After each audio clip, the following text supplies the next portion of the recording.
মধ্যরাত, রাত ১:৪৫। আমার প্রচণ্ড পেশাবের চাপ দিয়েছে, তাই বাথরুমের উদ্দেশ্যে রওনা দিলাম।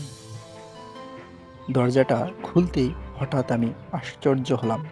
এ কী কাণ্ড! একটি ইঁদুর ব্যাঙ ধরেছে এবং চিবিয়ে চিবিয়ে খাচ্ছে, কুটকুট করে খাচ্ছে। আর এই শব্দটা জন্য আমি শেষ পর্যন্ত ঘুমিয়ে শান্তি পেলাম না।